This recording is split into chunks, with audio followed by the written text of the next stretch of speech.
I'm sitting next to, by way of introduction, Mr. Terre Thaemlitz, and he's a experimental ambient producer, house music producer, other assorted genre producers, which will go into every single genre and every single of the many projects that you do. That might actually take very long. Either way, please help me welcome Terre Thaemlitz.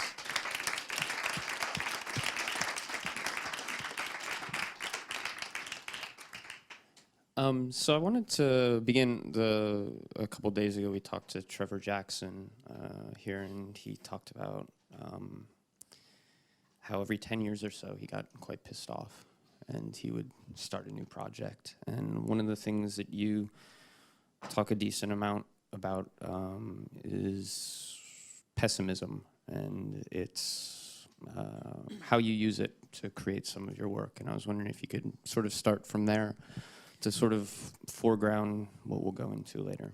Sure. I mean, I think especially when you're working in media and particularly in music, there's so much pressure to always try and feel positive and energetic about what you're doing. And in a way, it's like even if this is all you do to survive, it still never qualifies as work in most people's minds, you know? So if you explain that you're, working in audio, or if you say the accidental word musician or something like this, then you're screwed, right? I mean, there was like, if you try and talk critically or have a complaint about something, or if you're not totally happy about what you do, people are always coming back at you with, oh, but at least you're doing what you love, or you're doing, it's like, well, how the fuck do you know, So for me, this is, in terms of a labor practice, in terms of audio production as labor, and in terms of how our products and our media gets distributed, either through, for me, I tend to focus on studio production, but also, doing DJ gigs or performances and stuff. Of course, these are also supported by these massive infrastructures of venues and clubs and all these things. So, I mean, there's no point where we're just, making sound in outer space devoid of context. I mean, we're always somehow within some sort of operative economy. And I think that, for me, then, all of this kind of optimism around self-potential and self-realization and all this stuff kind of clouds the way that we think about our relationships to production. I think this is something that's in a problem of capitalism in general, this kind of first world, if you try hard enough, you can succeed type of ideology. But I think music in particular has this kind of real naive willingness to fall prey to this kind of illusion, which is one of the reasons why I prefer to work in audio as a kind of critical gesture, to try and find the place where these things are kind of the least addressed, and then kind of use that as a model of like, hey, this is why this society is so fucked up. So throughout the lecture, we'll be basically playing some influences and things that are jumping off points for discussion. And I think one of the major groups in the United States when you were growing up that was talking about some of these things was Devo. Yeah.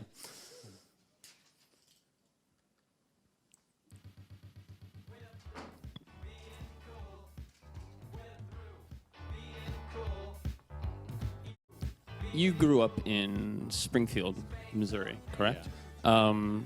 Were there other aliens that you met in this town? There was one other spud, and like Devo fans are called spuds, right? Because Devo is from Idaho, right? And so going on with the potato theme, but yeah, there was one other spud, and his name was Joe Fago, and he had it's so great to just have the name Fag already in your name, right? So, yeah, so we instantly bonded, and yeah, I mean, for me, Devo was really important because, first of all, especially like by the time of New Traditionalists and stuff, they were really focusing on electronic production, and I think it's a little bit difficult maybe for some Europeans to understand the way that rock and electronic music and country and all these things work differently in the United States, which is so much kind of anti-electronic. And so for me, as someone who really had bad experiences with dominant culture and wished to kind of distance myself from that, then electronic music was kind of one way of finding something else. Was Devo one of the first bands that was available to you where you were living in Missouri? Because I think also in America, especially back then, distribution of records, you could only find something like Devo that was doing this. It was available to you, where you could find it. Yeah, I mean, I think this is also one of the ironies of like being like a techno pop fan or somebody who like has these kind of record collections of what we would consider to be obscure electronic music from the 70s and 80s and stuff. But when in fact, the only reason it fell into our hands was because it was on Warner Brothers or some sort of major label. You know what I mean? So there is always this kind of question in my mind about what else was going on that never made it to any vinyl. You know what I mean? Because of course it's not like oh, then there was Devo and then they got signed onto a major label. Of course there were many things going on, you can imagine. So I always kind of wonder what those things are that just never got documented, and never and if there was, what would be interesting about those. But anyway, yeah, the Devo for me though, but before living in Springfield, I lived in a suburb of St. Paul, Minnesota, and that was like kind of the 70s roller disco era. And the roller discos is really where I got a lot of my musical influences in terms of dance music and stuff. So, and of course, like Whip It would be like a big, roller disco hit, this sort of thing. So, but yeah, the kind of important thing about Devo and what separates them from European and Japanese techno pop acts and stuff was that I think, like, for example, like Kraftwerk or something like that, they always had this reference to futurism. Even like YMO and Ryuichi Sakamoto always made references to futurism and stuff. And that, and it was about some sort of ideal or utopia, some idea of like electronic music reflecting some sort of future to come or future dream or something. And Devo was really very much about just simply being a misfit in the moment. And in this way, maybe I think one of the few people from Europe who kind of, in my mind, stands out in this way would be like Klaus Nomi, who when people tried to frame him as next wave, he said, I saw some interview with him talking about it's not next wave, it's now wave. And this kind of resistance to dreams and resistance to the future, it's about positioning oneself in the present. And I think Devo was very much about this, very much about the difficulties of not being able to conform, rather than the kind of promise of constructing your own future. You eventually did an album where you basically took Devo songs and did your own interpretations of them on the piano. I was wondering if you could talk about, you also did it for Kraftwerk and Gary Newman as well. Why those three acts in particular? Yeah, so there were three albums in that series called the Rubato series. And it was basically taking the technopop icons of that really had big influences on me growing up, and trying to think through how they actually did influence me, not only like musically but thematically and that sort of thing. And for me, I mean, I'm dressed as a boy now, but I'm transgendered identified, and I for me, like dressing as a man or dressing as a woman are both equally grotesque. And so the issue of gender and transgenderism and also sexuality and queerness and these sorts of things also were of interest to me, like how they fit into these kinds of music and stuff. So for the Devo project, which was kind of like usually the titles in that piano series I did are puns on the artist titles. So instead of Oh No It's Devo, it was called Oh No It's Rubato. And then kind of doing a cover that also parodies the Oh No It's Devo album cover and stuff. And in that one is very much, I was talking about how Devo had initially started out as this kind of course, being very verbal about their anti-corporate position and the kind of hypocrisy and ironies of being a kind of very successful band, but within this situation that they really were against. And then, of course, they made their transition into commercial television commercial soundtracks and these sorts of more commercial things, and or like the Rugrats soundtrack or these sort of, you know, animation soundtracks and stuff like this. And so for me, this was really like kind of a theme that I tried to pick up on the text. In the text was kind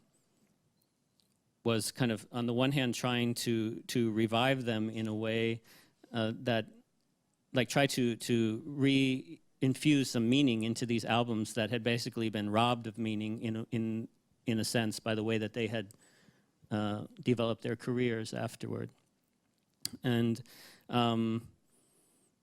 yeah, and then also thinking about gender and the way that, of course, like Devo's music, whereas you could say like Kraftwerk or Kraftwerk had this very homoerotic man-machine world going on that was kind of like a world exclusive of women. And then Gary Newman had the kind of post-glam rock gender play and sexuality play, and, you know, was he gay or straight or both or neither and stuff. And then Devo very much had this kind of performance of heterosexuality, but it was very much also the kind of the parody of dominant culture's heterosexual norms. So that was kind of like also like the point where sexual critique kind of came into it and stuff, and trying to analyze and give some due credit to the type of analysis and sarcasm and irony that they put into their kind of heterosexist infected lyrics at times. So. Let's play a Gary Newman track and we'll talk a little bit about that.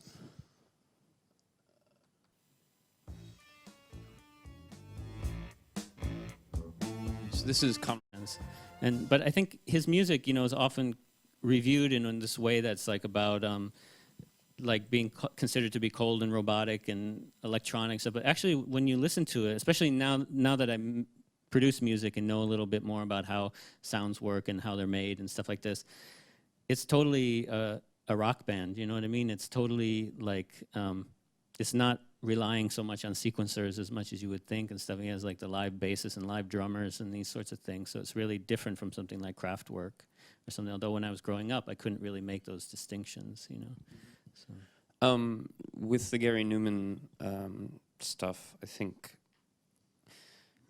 you talked a little bit about, when we were emailing again, about this idea of him sort of being a guilty pleasure now. Everyone sort of grows out of this phase and sort of looks back like, oh, Gary Newman, yeah. Yeah, there's definitely a kind of shame about being a Newmanoid, right? I mean, and especially after he, you know, made it clear that he was, you know, a supporter of Margaret Thatcher and all this sort of stuff that really is like, what the fuck, you know what I mean? But but that was also one of the reasons why I decided to do the Replicas Rubato album of piano solos of Gary Newman's works, because I had this massive vinyl Gary Newman collection that had cost me a fortune to buy in the U.S., you know, and I never played it. But I couldn't possibly sell it. It was like it was like this cornerstone of experience for me, and I think kind of doing the piano solo project around him was one way of trying to figure out like what exactly was the psychology going on behind my, you know, feeling compelled to preserve this kind of collection, and at the same time not being able to discuss it or not even, you know, being able to talk openly about it and stuff. And that was kind of, I think for me, it's about this idea of shame, and that's really a kind of a recurrent theme in my own writing and my own work around issues of gender and sexuality and stuff, is that Gary Newman is very much a poser, you know what I mean? He's very much coming in late, and in the same way, this was also the generation that I grew up with, you know, growing up with Reflections, growing up without you know, it was like post Iggy Pop, you know, so I didn't have to worry about, you know, trying to be original or this sort of thing. It was simply about regurgitation and recycling and positioning oneself in relation to images. And I think that this is very much how society works, you know, and if you liberate yourself from the desire for originality or the desire for creativity and stuff, and you really just start breaking things down into signifiers and relationships social relationships, etc., then that really opens up music to a different level of communication that's maybe very different from what Heinrich and Bugge were talking about earlier, which is a kind of cathartic type of communication. For me, I'm much more interested in how music functions as a kind of a medium that actually reflects specific contexts and environments and social relationships, identity relationships, etc. I guess that's a nice segue into when you moved to New York and you first started listening to house music in New York, and you eventually became a DJ, and there's very specific context for the DJing that you did in the early days when you first started. Yeah. I mean, so yeah, in like 1986, I finished high school, and then I like ran to New York to escape, expecting some sort of moment of social acceptance or catharsis or something that the Midwest, small towns in the Midwest wouldn't allow or something. Of course, this doesn't exist, right? But yeah, at the time then, I lived in the East Village, like I lived on 6th and B, and so in Manhattan, and so it was kind of near the Dance Tracks record store, which is kind of like the legendary house music shop of the East Village. And at that time, it was really a shop that was incredibly difficult to enter because, this was before you had listening stations or where people could take the records and listen to them themselves. It's like you had to ask the guy behind, this like DJ God type guy behind a huge lifted platform, if he could play something for you to hear it. And he'd look at the label and be like, don't get that, get this. But then, so it was incredibly difficult to select music in that sort of environment. And also I was someone who didn't have money, and I was someone who had a really fussy ear. So it's like, I was like these guys' worst nightmare too, where like I'd come in, I'd ask them to play 10 records, and then I'd walk out without buying a single thing, you know what I mean? Then I'd be back next week, you know what I mean? It's like, oh, this asshole again. So, anyway, yeah, so I had kind of, for me, this was a new type of electronic music, though, like the kind of house music that was coming out of the Lower East Side, and then also there was a lot of good music coming out of New Jersey at the time. Do you remember where you first heard it? I mean, obviously in Missouri, there's no. You were. I heard Mr. it in the things like that? in the stores. Okay. I heard it in the stores. I mean, there were, of course, like when I moved to Manhattan, it was like this weird moment where house music hadn't quite consolidated itself as a genre. So you'd have like, J.M. Silk's "I Can't Turn Around," and then you'd have like LL Cool J's "Rock the Bells," and then so everything was really mixed. Especially in New York too, you had this mix between hip hop and what we would consider more straight house music and stuff like this. And the dance floors were much more crossed over. I guess in England you had this too, right? I mean, we would have like the cold cut remix of Eric B. and Rakim or something like this, like kind of on a dance floor environment, but it'd be totally hip hop, 106, 108 BPM type of track. So it's this very weird moment. Like for me, I like these moments where you have an idea of like, oh yeah, that's house music, but it's not so commercially defined yet. And I like this kind of moment. But yeah, then as you get more and more kind of into the specialty shops and stuff and try and figure out what records you like and stuff and kind of actually figure out what's being made and stuff, for me, it was like really interesting. So I ended up having this huge record collection, and my roommates were getting really pissed because it was taking up the whole living room. And it was this typical New York thing where like you can't afford shelves, so it's in like milk crates you stole from a deli or something like this. And then, so they told me, they said like, look, they thought they were being clever by saying, oh, look, you either do something with them or sell them. And so I went out and bought 2 turntables and a mixer and took up more space in the living room and started making mixtapes that were, at the time I was involved in some, in ACT UP New York and the AIDS Coalition to Unleash Power, kind of HIV AIDS awareness type of group, and like trying to get socialized health care and things like that in the U.S. at the time, and also involved in activist groups around gender and sexuality issues and women's reproductive rights and these sorts of things. So anyway, mixtapes then started getting used in the gay pride parades and stuff for some of the floats, for some of the caucuses, and specifically for the Asian Pacific Islander caucus. And then I started DJing some of the benefits for them and stuff. And then from that, I started getting gigs at first at this really tragic rice bar on 59th Street called Club 59. That was a rice bar is like kind of like an Asian fetish gay bar type of thing. So you had like, you know, Asian bottoms and like white tops, and it was like this totally fucked up racist dynamic. And all they wanted to hear was Dead or Alive. Actually, like their normal soundtrack was a loop of a videotape of a Dead or Alive concert, and like that was like on all the time. So then I came in with like these, you know, non-major label, like slower deep house things, and yeah, it didn't go over very well, we can say. Then after that, I got a kind of regular gig at Sally's 2, which was a kind of transgender sex worker club on 43rd Street at the Carter Hotel at the time. And yeah, that was kind of like late 90 and then into 91.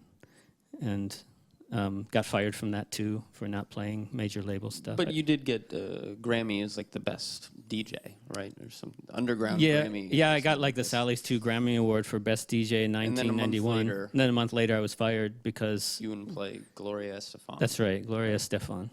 So, yeah, at that time it was all about like Lisa Stansfield and Gloria Estefan and Whitney Houston and that bitch Madonna and... you know, all that sort of stuff. So, yeah, and I just really had no interest in playing that music. So. Should we play the Moby track? Sure. Yeah. This is Moby's time signature. I think this is also really important for people to realize that when they think back about like the history of house music and these clubs, and they want to, you know, romanticize the unity and community of the scenes and stuff, it's really important to me that people don't get too romantic about it all, because I think like that's really like a kind of, you know, all of this stuff about community and stuff is really an afterthought, you know what I mean? It's like with hindsight that you kind of filter out and you remember the good times and stuff. But actually, you know, the dynamics of, and again, this is going back to dynamics of employment, dynamics of how we enter into economic relationships with these communities as well. And that, you know, like what does it mean that the main DJ, you know, before me was like this totally, you know, homophobic kid playing hip hop and stuff. And so, I mean, this is all kind of like really things that then were also part of that scene. And I think kind of, you know, of course that also has to do with the Johns that would be at the club. Because, you know, when you hear like, oh yeah, it was a tranny bar, and then you instantly think of all the drag queens. But of course, it's being supported by the, at Sally's, it was supported by the Johns, who were basically like heterosexual identified, you know, I mean, so we didn't have, I guess the down low term wasn't around them, but it was like, you know, basically people who, you know, would be having sex with trannies, but if you insinuated that they were gay, they'd totally beat the shit out of you, you know what I mean? So it was, you know, this is also very much a part of, going back to the Gary Newman thing about shame and hypocrisy and complexity, and which is very much a part of how I prefer to deal with this kind of complexity rather than to put myself in some sort of bubble of pride or something where we pretend that these dynamics in society don't exist, and you know, so. You explored a lot of these issues on record in last, I guess it was released 2008, 2009 on the album is DJ Sprinkles, Midtown 120 Blues. I guess let's first talk about where you got the name DJ Sprinkles for the people who don't know. Yeah, the Sprinkles name was because at the time, you know, if you were a DJ, you had to have a really macho DJ name, like, I don't know, you know, Ice or Lightning or Lionheart or whatever. And so so I wanted something that was like just totally pussy. And at the same time, I was living in the East Village, and of course I was, like I said earlier, I was involved in like women's reproductive rights stuff and that sort of thing. And Annie Sprinkle was doing her kind of feminist sex show type stuff. Nearby, I forgot the name of this kind. It was like a church that was converted into a performance space on 10th, I think, 10th and 1st or something. And so it was in half this kind of half tribute, half also kind of parody of Annie Sprinkle, and then also and golden showers and this sort of thing. And then also there was this really ridiculous cake commercial on TV at the time. It was like Pillsbury or Betty Crocker or something like that. Had a cake mix that came with the frosting and these little candy sprinkles, and the announcer in this totally nerdy voices going, with sprinkles in the mix. And I thought that this was like, this like totally lame kind of like hip hop DJ shout out type of thing, sprinkles in the mix. So I thought, yeah, okay, DJ Sprinkles is totally pussy and dumb, and yeah, so. Yeah. And you've been doing records under that name for a long time, but basically the largest project was this record last year. Why did you think it was time, when you were creating it a couple years ago, to sort of do, take this full-length look at back at this scene? Yeah, I mean, I had the two previous EPs. I mean, the DJ Sprinkles Midtown 120 Blues album is really more specifically a kind of continuation of some of the themes from the very first DJ Sprinkles EP, which was called Sloppy 40 Seconds. Let me see if I can remember the whole name. The upper title was Sloppy 40 Seconds, and the subtitle was a tribute to the transgendered sex worker clubs destroyed by Walt Disney's buyout of Times Square. And so it was kind of dealing with this theme of how, of course, like in the mid '90s, then Disney did buy the whole 42nd Street district and rezoned it and got rid of all of the sex shops and smut and all this, like cleaned up the city and all this stuff. And so a lot of the places where people would go to hang out and have certain types of relationships were then gone and moved out of the city and stuff, and the communities themselves that occupied those spaces then had to, go elsewhere and find other spaces. So this was kind of, and when that happened, that was also kind of when my connection to DJing in New York also fell apart. And so for me, I guess like when Mule Music was interested in my doing a full-length dance album for them, and for me, then this is still where my mind goes back to. So I still wanted to, I felt like that was a kind of moment that for me was really like the defining moment for house music, and this kind of collapse. And so I wanted to kind of do something that investigated that and also presented that in a time now where that sort of contextualization of the music is totally gone. I mean, now the way in which, for example, like I was saying earlier, in the 80s, if you said, oh, it's a house club, but they could have been playing hip hop or all kinds of other things. And now if you say it's a house club, you know exactly what, you say, oh, what kind of house? And you get even more specific, and then you know exactly what, tracks are going to be played and which producers and stuff like this. And, so I kind of, and within this kind of revival of, the kind of nostalgia that a lot of German producers were having at the time, this is, I guess I produced it in 2006 or 7 was when I was working on it in the studios. And at that time, a lot of German producers were making references back to the kind of chordings and sounds of American deep house from the early 90s. And of course, Mule Music itself as a label, it's a Japanese-based label, but it's also very invested in, like, at that time it was working a lot with Compact, and then, but also with the Intervisions guys, and like doing a lot of, getting a lot of remixes done and stuff by German producers. So for me, this was kind of like also a kind of commentary on the label that I was working with as well. That was about trying to, how can you, are you even allowed to re-interject these sorts of issues into the marketplace at this time? And of course, it was difficult. Like, I mean, like, there's even, I was only allowed like a 2-panel CD spread, and then, to try and get the text in there. And I like to include text and things with my CDs to kind of, because I feel music is really like poetry in a way where that, and I mean that in a kind of negative sense. I mean that it falls prey to vagary really easily. So if you want to actually have your music have a message, and I do believe that messages go beyond simply like the lyrics, you know what I mean? It goes into the types of sounds selected, the historical references of those sounds, etc. Sometimes, you know, you need a little aid to go with that. So I like to have texts and images and things with my big booklets and stuff with my releases. But this is also very difficult to get record labels to do, especially house labels and stuff where they have kind of specific distribution deals, where they only work with a specific, you know, manufacturing package format or something. So yeah, to get like 2 panels of 4-point text into this booklet was... Well, and especially Mule is distributed around the world, so I think we were talking, you said you wanted to get them translated into all different languages so people could understand. Well, this. no, I wanted to have, since I've been in Japan for 9 years now, and since I moved to Japan, I've tried to have all of my projects bilingual, Japanese and English. And but Mule is a Japanese label that likes to have more of a European image to it.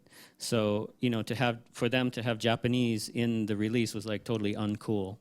But this was like really important for me as well. You need to listen to more Devo through being cool. Yeah, right. So, but also because most of my DJing has taken place in Japan, as opposed to like in Europe where I've done more like electroacoustic work and lecturing and this sort of thing. So for me, it was really important that the Japanese audience, which was the audience that supported my DJing more than anybody, then that they have access to the content that I was trying to convey. And so, yeah, so I had 2 panels, and then to put English and Japanese both in that, and it was kind of, yeah, so really difficult.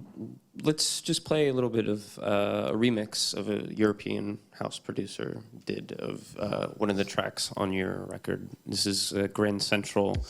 It's a remix by Motor City. Maybe you get like between 40 to 80 people tops, and they're usually people who are fans of the particular style of deep house and stuff, and they really listen. And usually their record collections are better than mine. And so in that way, it's kind of very freeing to be playing for people who are really familiar and listening to things. And then if you can find tracks that actually surprise them, then for me that's really, you know, fun. And I like to mix in a lot of different styles, and even, you know, of course it could be like disco or something, but also like I try to mix in types of electronic country music or things that people wouldn't normally expect to even exist, kind of like psychedelic country rock or something like this that can really have like a house component to it. And so for me, like, yeah, then okay, it's like if everybody knows the reference points for the house music that I'm, like, you know, the vinyl records, they already have those. Then within that mindset, you're allowed to really go off and play all different styles of things, and people keep dancing, you know. In Europe, I think if you play a lot of those things, then people kind of get pissed off, and they come up to the booth and tell me to play something harder, or this sort of thing. Like in Japan, people are really patient to like figure out, oh, why is this being played right now, and then they'll like actually work with it, you know what I mean? I like that. But the kind of point of estrangement for me, though, is that, and I don't know if this is so much about Japan or if it's more about the way clubs work these days in general, but that the sexuality component is gone.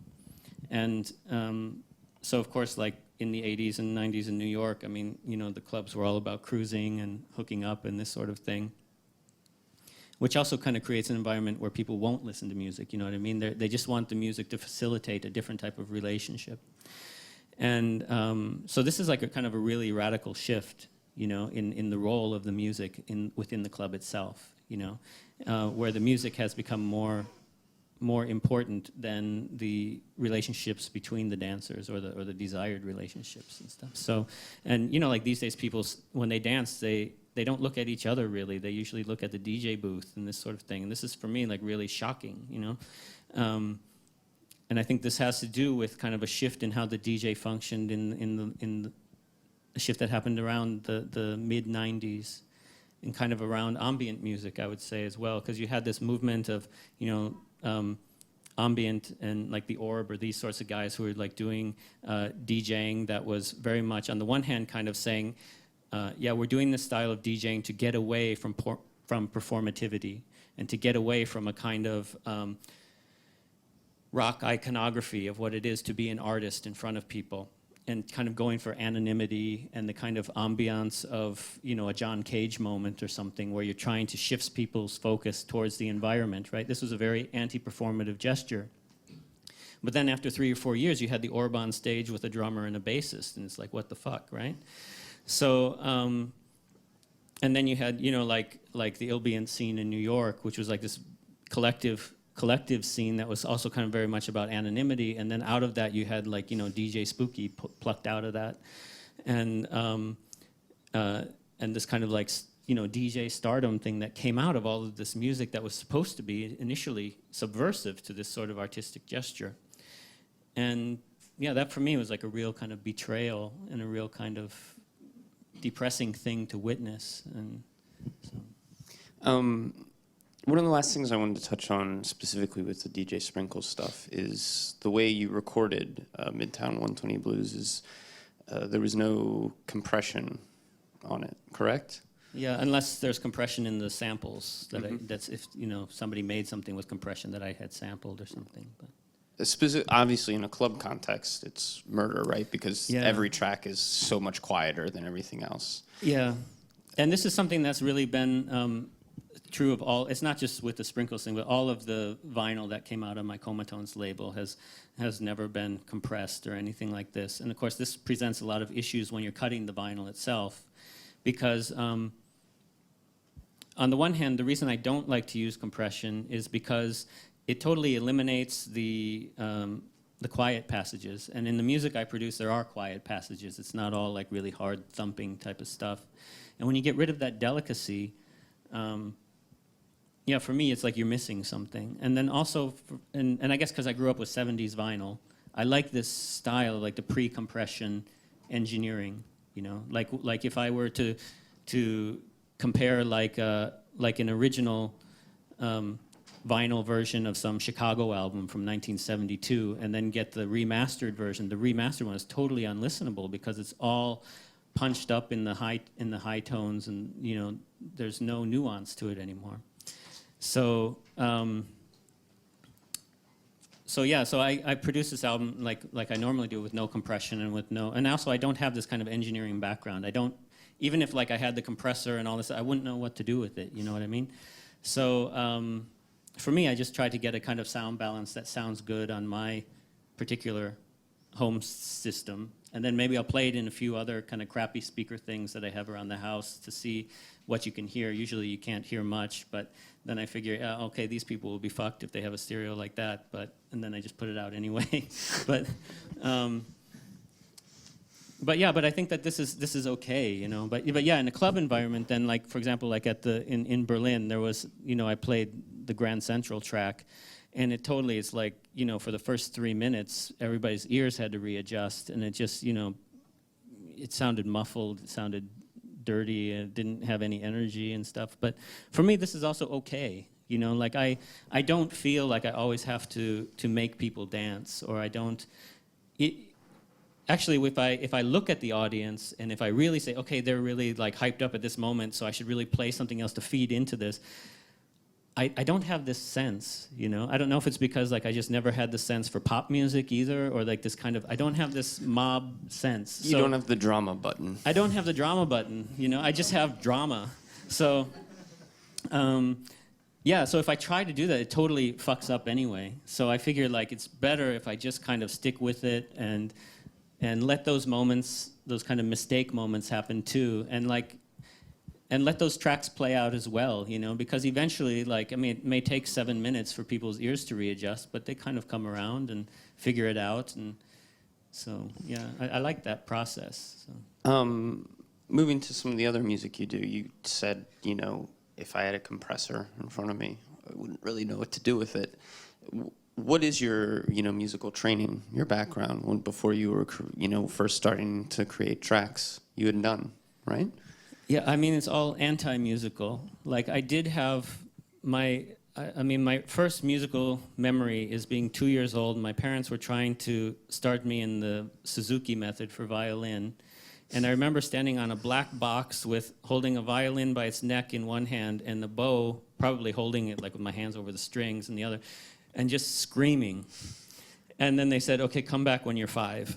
So, and then throughout elementary school, I was, pushed to do violin lessons, but I never studied. I never learned how to read the music. I just fucking hated it.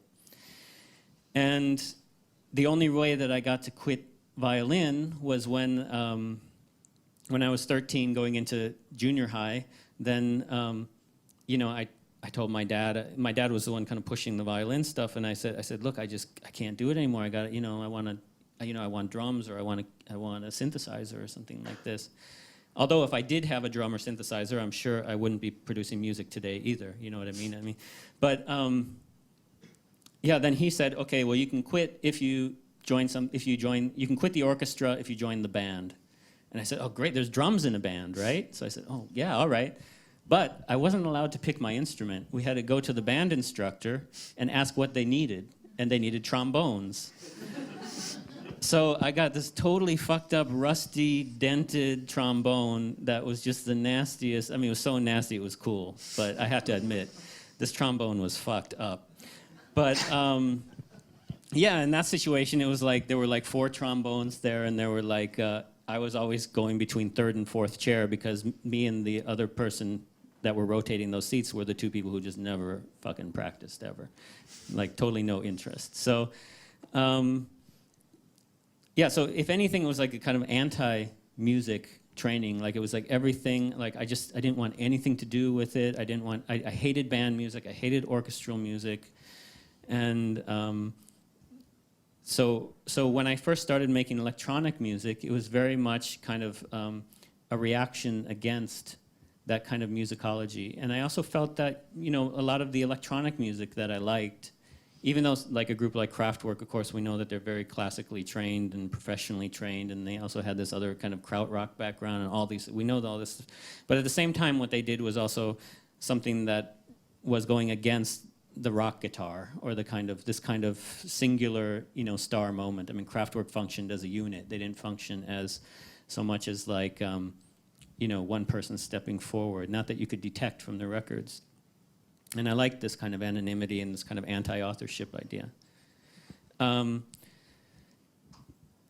So for me, that was kind of my background, was just kind of getting away from all that. So then my very first release ever, which was the Raw Through a Straw 12-inch, which had this kind of crazy piano solo going on, which was like only the black keys, because if you play only the black keys together, it sounds pretty good, right? So,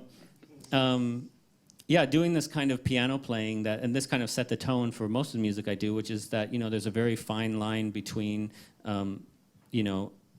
genius and stupidity. And so if you go stubborn enough with no talent, somebody somewhere is going to think that you're talented.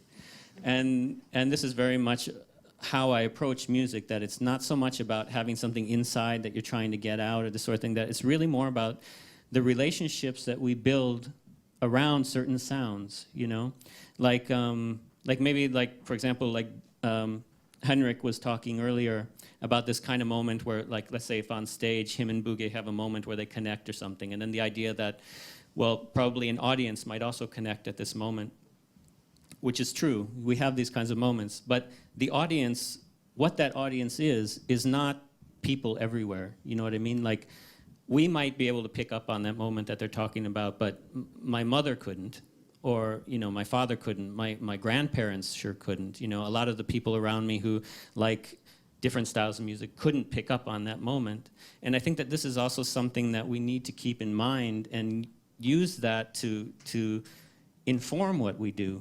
Rather than slipping into, it's really easy to get lazy and think that music is universal and that everybody can feel the vibe and this sort of thing. Because if that were the case, well, we wouldn't have all these different genres of music, and we wouldn't, each and every one of us, be able to say, well, to be honest, I don't like that style of music. I mean, we can all do this. So, universality is not in the formula, but it's part of the language that we are fed to think about sound.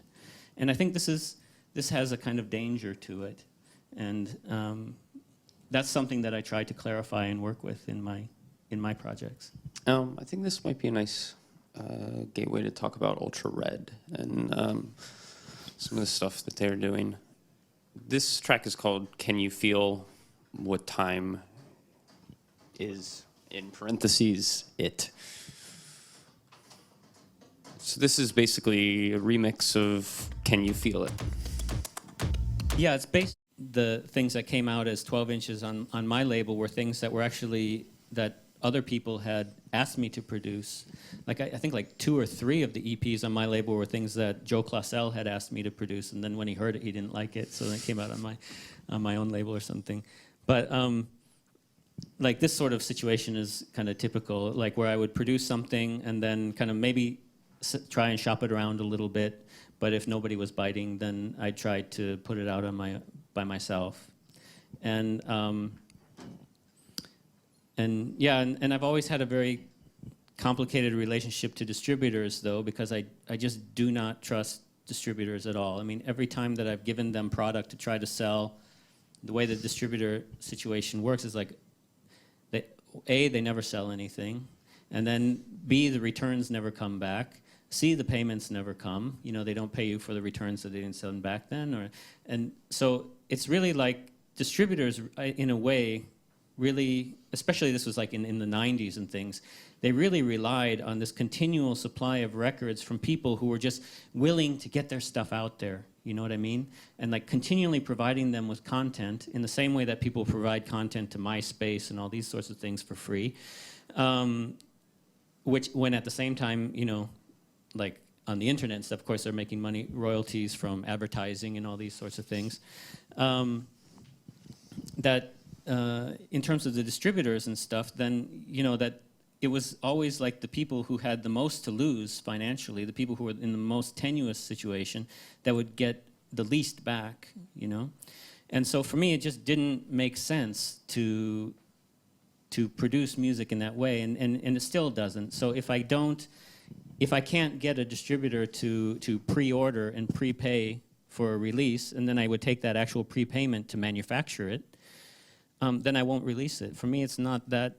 It's like if I can't sell it myself, and if I can't find a distributor who's willing to work under conditions that allow me to support myself and sustain what I do, then it's really okay for me to walk away from it. And I think that that's also something that people have to come to define in their own lives as well, is like at what point are you willing to walk away from things, and that this is like a really, you know. And I don't mean this in any sort of heroic way, or as if like, oh yeah, by doing this, and that's going to like help your career, you know, by, you know, you'll get more of your own identity and people will know what to get from you. It's totally like a death wish, you know, to do this sort of thing, you know. But I think just in terms of as a person, at least for me, you know, like it's important to be able to walk away from things, even if it means, you know, hurting a little bit from it. It's okay, you know.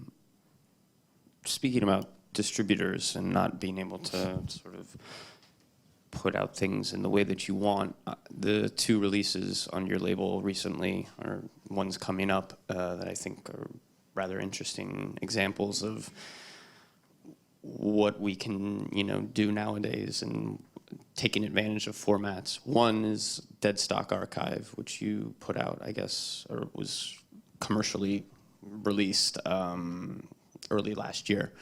Can you talk a little bit about what that is? Yeah, well, the Dead Stock, I mean, the actual Dead Stock Archive is a room in my apartment that's like the closet that holds all of the unsold records that I've ever produced. And so I did, over the years, I had a series of problems with major online distributors like iTunes and Juno and eMusic and stuff, selling my albums without contracts with me. And when I would send them letters trying to get, you know, saying I was the owner of the works and asking them to get them taken down, or asking who uploaded them, who they were paying royalties to, or whatever, totally no responses and this sort of thing. It took me years to get these things offline. And it was actually finally in 2008 when the last of it finally came down off Juno. And so I, you know, wanted to, you know, I don't like the idea of then putting my content back into these bastard sites, you know what I mean? So I wanted to come up with a kind of, instead of an online solution, I wanted to have an offline solution to how people could have access to my catalog.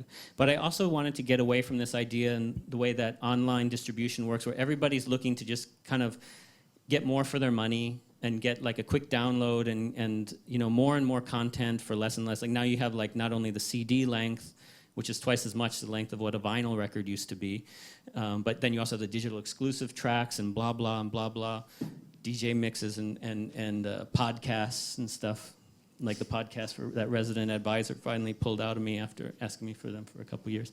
Thanks for that. Yeah, assholes. But then, I'm joking. Yeah, where was I? So anyway, Deadstock Archive and blah, blah. So, yeah, so I wanted to create a kind of offline alternative to these things and also have it where the economic relationship that people would have to this archive wasn't going to be one of just like easy online transactions or something. That it was actually like, you know, it has like a big sticker price. There's, I guess there's like 600 or 700 tracks on it, and then I sell it for 220 euros. So if you break it down, it's like 39 cents a track. But of course, that's like a massive bite for anybody, of course. So you can imagine how well it's been selling. So. But the idea of this is that it's actually for the type of music I do, which is not the type of thing that gets majorly distributed and which makes no sense to be majorly distributed,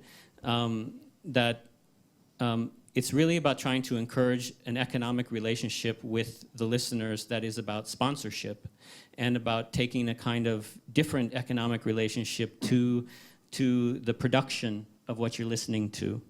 And of course, this is not something that people can always easily step into economically or psychologically, but in terms of consumer relations and stuff. But yeah, for me, this was kind of, it was more important that, okay, I make the catalog available, but I don't have to make it available in a way that will necessarily be about sales or be about, you know, replication or, you know, this kind of, I don't know, it just seems like with the internet, everybody's so hyped up about the idea of like everybody having access. But in the end, of course, we know that that's not really how the internet works, right? I mean, it's a kind of white noise, right? And we have to filter this out to find what we want. Even though you have, you know, billions of tracks online, when we go looking for music online, we don't start with a billion tracks. You know, we go to a specific site or we have different producers we're looking for, and in the same way that we would go into a record store and start being selective and stuff. So I think this is, you know, kind of like an illusion to get away from. And for me, that was kind of, yeah, the Deadstock Archive was a kind of offline reaction to that kind of consumer spontaneity and also to the distributor. And you were talking a little bit about, you know, the idea of digital exclusives and all of this, providing free content, more and more content, yeah, but you're getting paid the same or less. Yeah. And I think the project that's coming up is also a reaction to that. It's called Soullessness. Yeah, so Soullessness is like, it's more of a electroacoustic computer music project that's more along the lines of the things that I've done with the Mill Plateau label or things under my Terre Thaemlitz name. And the kind of cornerstone of that album is a 30-hour piano solo called Meditation on Wage Labor and the Death of the Album.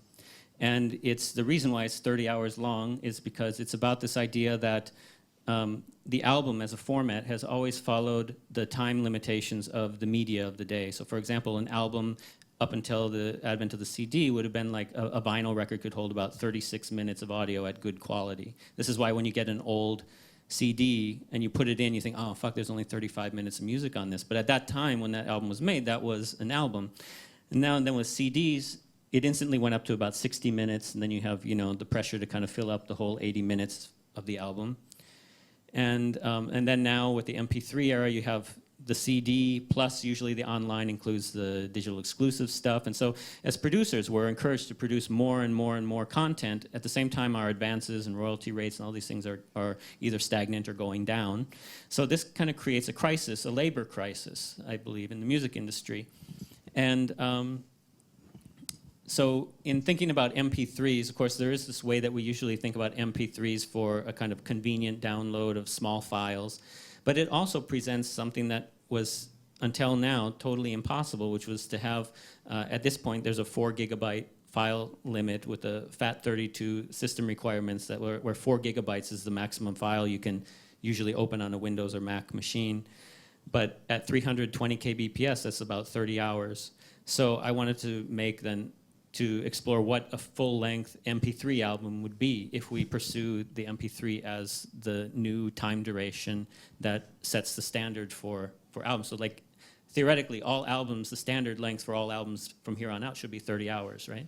So, so I did this long piece that was actually, although all of my other piano solo albums were very much computer composed, and I don't have piano training, so they were like entered note by note and stuff like this. But this piece was actually recorded at York University, where they have this really amazingly beautiful Fazioli grand piano. And they had invited me to do a kind of computer music project there, but in my usual kind of antagonistic way, rather than using their computer music department to help me generate sounds or this sort of thing, I thought, well, let me use them in a way that's not related to generating sounds, but more about generating the files. And so I did this acoustic piano recording, like over a series of about 4 or 5 nights, recording sessions averaging like between 4 to 8 hours at a time. And then we compressed them into one single MP3 file. And then that will be put on a data DVD-ROM along with some other tracks, because a 30-hour album just isn't long enough in the age where you still need bonus materials, right? So, and then there's also going to be like there's a video DVD that I'm working on the video stuff for that now. That's kind of along the lines of the Love Bomb video. And yeah, and then PDF files with text. It would be like probably about 150 pages of text and stuff in PDF format. And so all this stuff, so it's really like trying to blow the top off of like just what can an album be. And also to create a listener relationship to it where you can't, even if you let that piano solo just play and play, like, you know, what people will actually get through it all and in what way and what will they be doing, and this trying to really push people to have a different relationship to the commodity. And so this is, yeah, that's the album that I'm working on at the moment. I think it might be best to open up to questions. Sure. No, should have done that a long time ago, but. There's one over there. There is a extra mic here. I don't know if there's someone to help. And from the back, there he is.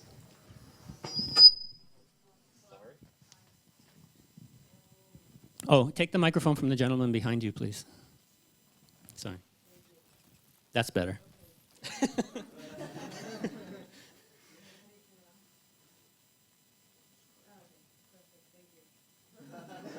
Could I just ask the question without the mic? Sure. Okay. Well, I consider myself an advocate in feminism, and hearing you how you participated in women's reproductive rights. Well, I personally live in Mexico, and there's a lot of discrimination against women, or basically, you know, anyone that's different.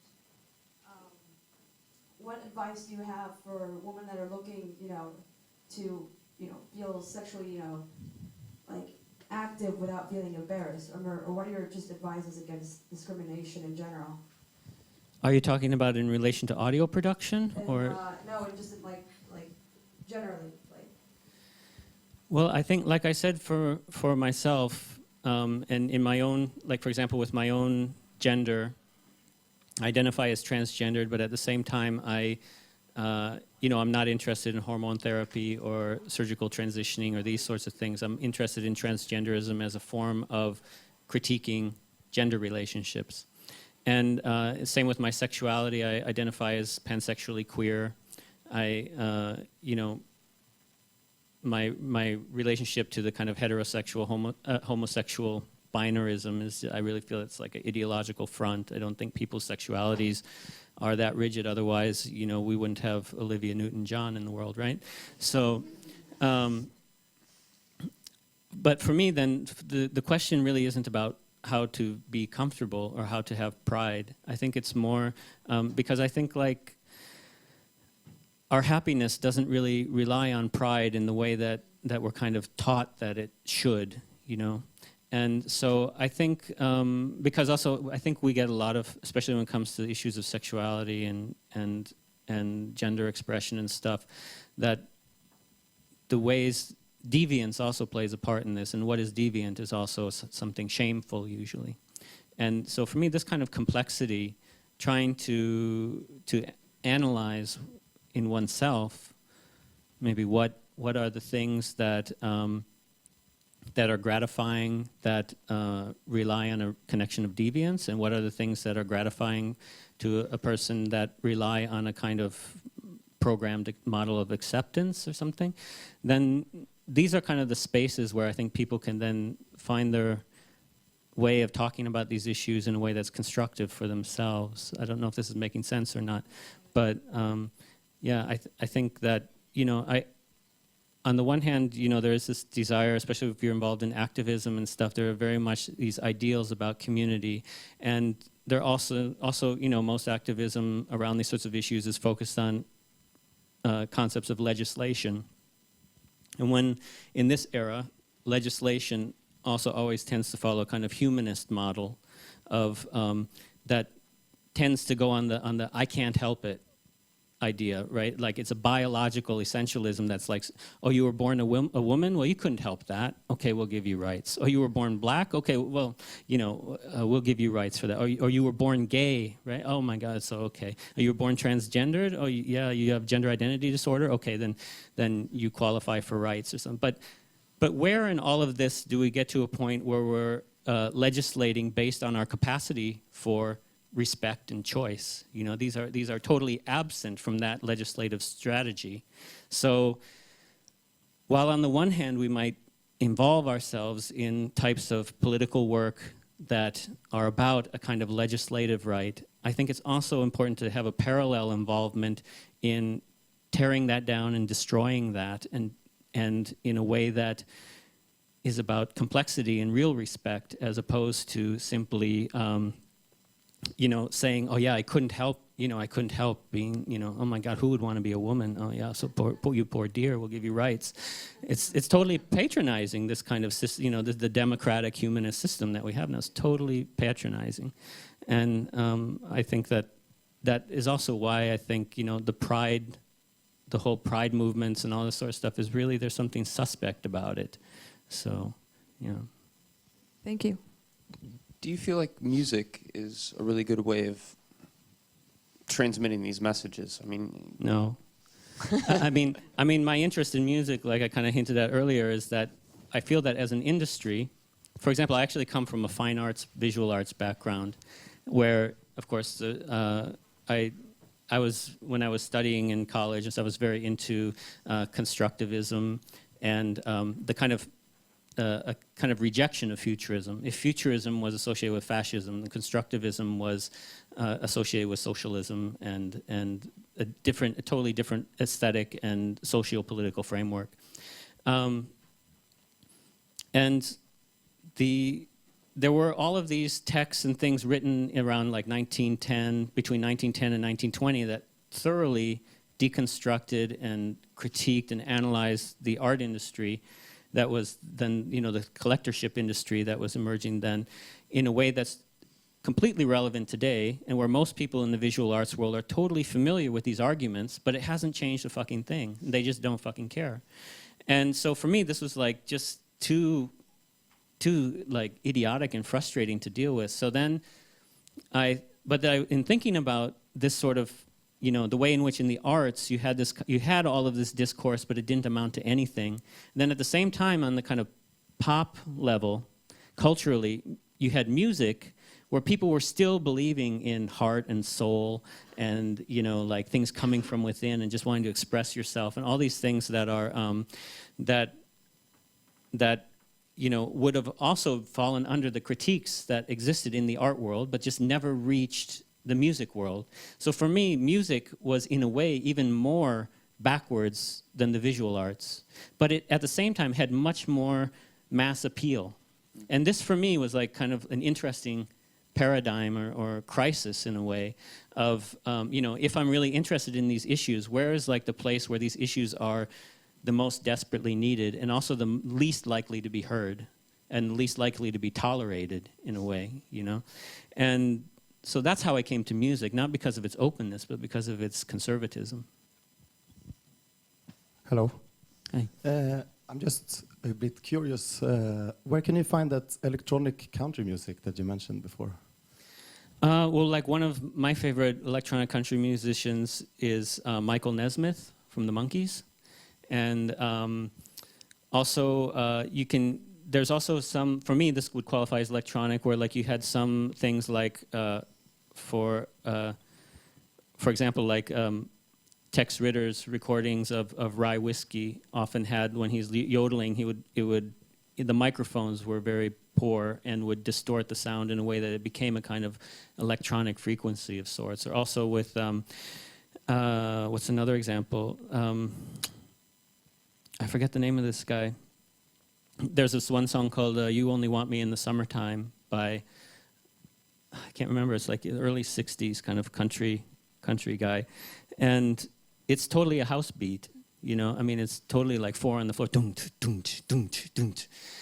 And yeah, so then I'll just re-edit these so that it's longer, because these tracks are usually only like 2 or 3 minutes long. Like if it's 3 minutes, you're lucky. Usually in that time, for the length of the vinyl and stuff like that, the 7 inches and stuff like that, tracks were about 2.5 minutes long. So yeah, just edit it into a 5 or 7 minute track and then try and play it like that or something. But yeah, but something like a really pivotal an influential track for me, and also for my piano playing and all this sort of stuff, would be Righting Wrongs by Michael Nesmith from the Birds, the Bees, and the Monkees album, which sounds like an incredibly sarcastic reference, but I'm being totally serious. That this is a brilliant album where like the Monkees, each of them went into the studio separately to produce different tracks for this album, and the Michael Nesmith stuff really is really strong and really amazing, like this kind of psychedelic country. And of course he was very seminal to the whole kind of country rock movement and stuff. So yeah, yeah.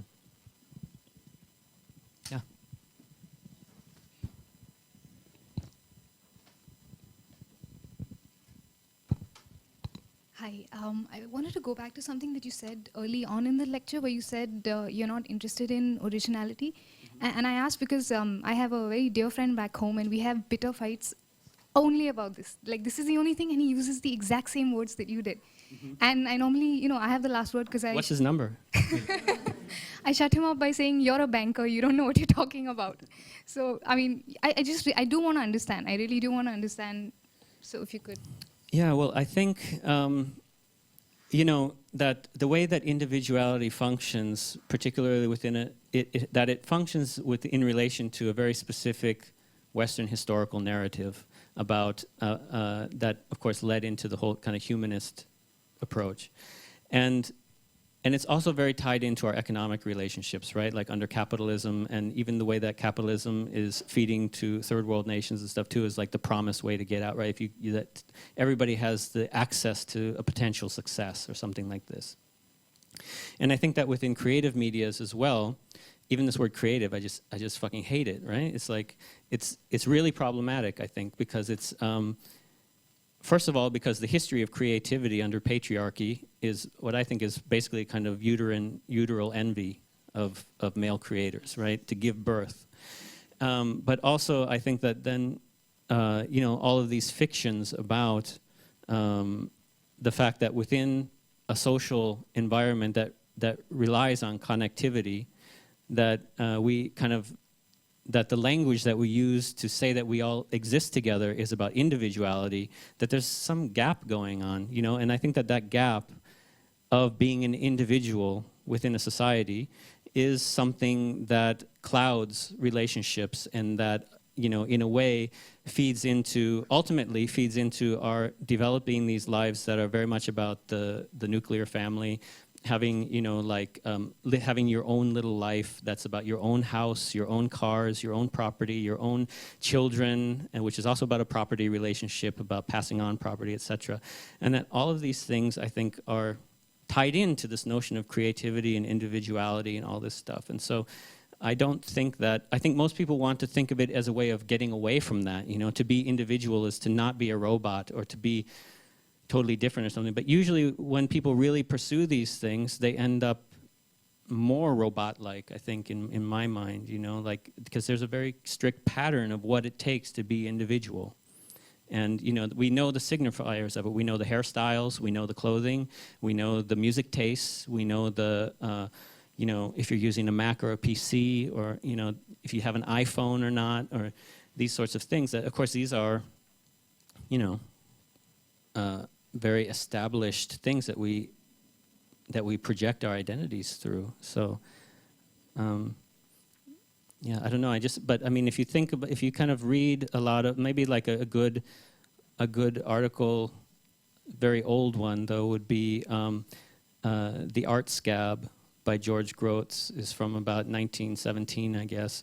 But or the original German is Der Kunstlump, and it's maybe like a nice kind of weird rant to read against artistic expression and that sort of stuff. So.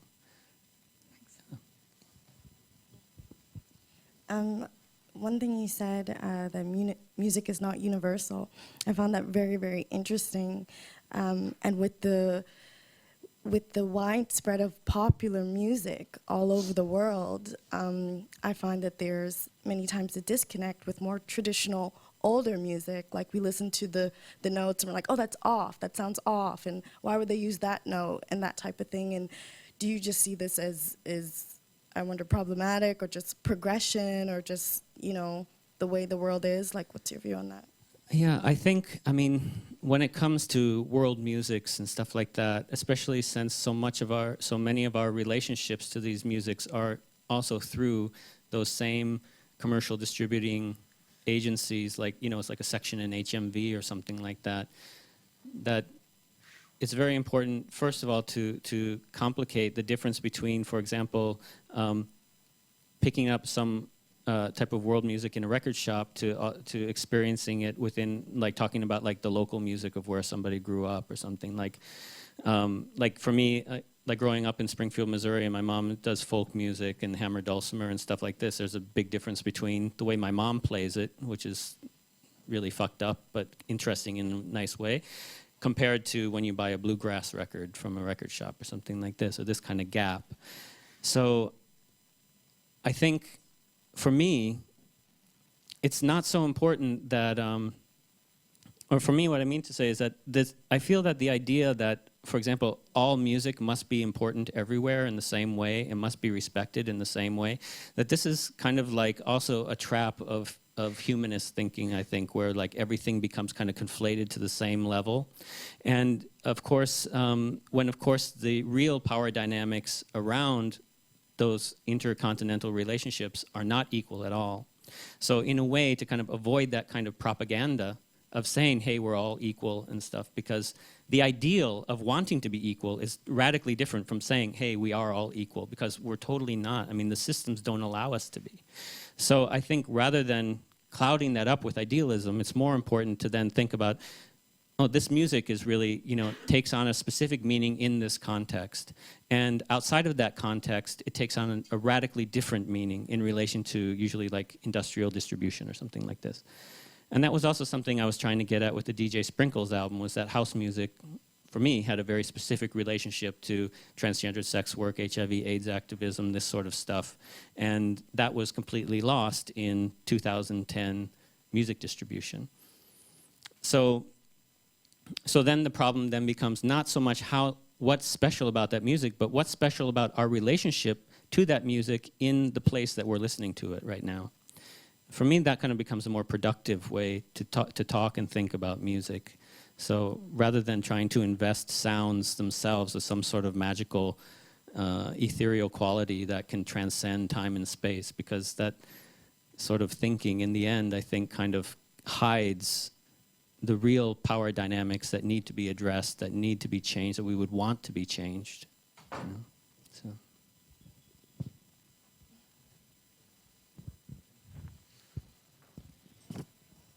Is there any more questions?